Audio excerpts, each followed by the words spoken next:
அன்பின் கரம் சேனலுக்கு உங்களை வரவேற்கிறோம். சொல்லப்படுகிற செய்திகள் தேவனுடைய கிருபையால் உங்களுடைய வாழ்க்கை மாற்றக்கூடியதாக இருக்கும் என்று நான் விசுவாசிக்கிறேன்.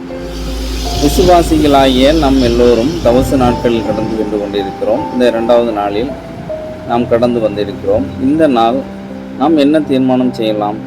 மனம் திரும்ப வேண்டும் என்று தீர்மானிப்போம். தேவன் அளித்துள்ள இந்த காலங்கள் மனம் திரும்பும் காலங்கள்.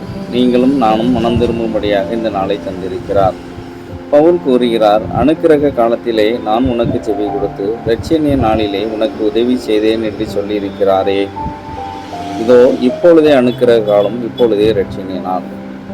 ஆம், வேதாகமத்தின்படி நாம் அனுக்கிரக காலகட்டத்தில் நின்று கொண்டிருக்கிறோம். நமது பாவங்களுக்காக கல்வாரியின் சிலுவை சுமந்த இயேசு கிறிஸ்து இன்று உங்களுக்காகவும் எனக்காகவும் காத்திருக்கிறார்.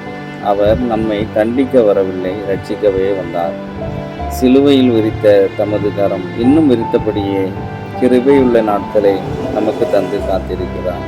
அனுக்கிரக காலம் என்பது இரக்கத்தின் காலம், மனம் திரும்ப வேண்டும் என்று காத்திருக்கும் காலம், பாவத்தை விட்டு விலக வேண்டும் என்று தேவன் பொறுமையாயிருக்கும் காலம்.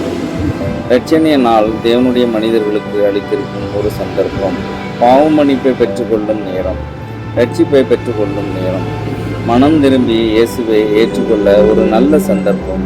எனவே நாளை பார்க்கலாம் என்று தள்ளி வைக்காதீர்கள். இன்றைய மனம் திரும்புங்கள், தேவனுடைய ரட்சிப்பை பெற்றுக்கொள்ளுங்கள். நாளைய தினம் நமது கையில் இல்லை. இந்த கிருபையின் காலமும் நிரந்தரம் அல்ல. எப்பொழுது முடியும் என்று எவருக்கும் தெரியாது. எனவே அன்பானவர்களே, தேவன் கதவை திறந்து வைத்திருக்கிறார், எப்பொழுது வருவீர்கள் என்று. கிருபை இன்னும் காத்திருக்கிறது. ரட்சிப்பு இன்றே பெறலாம். மனம் திரும்புங்கள். இயேசு அன்புடன் அழைக்கிறார். தாமதித்தால் ஆபத்து. எனவே நாளை அல்ல, இப்பொழுதே கிருபையின் காலம், இப்பொழுதே இரட்சணிய நாள். இந்த செய்தி உங்களுடைய வாழ்க்கையை மாற்றக்கூடியதாக இருந்தால் இந்த வீடியோவை லைக் பண்ணுங்கள். இன்னும் அநேக பேருக்கு ஷேர் பண்ணுங்கள். முடிந்தால் சேனல் சப்ஸ்கிரைப் பண்ணுங்கள். நன்றி.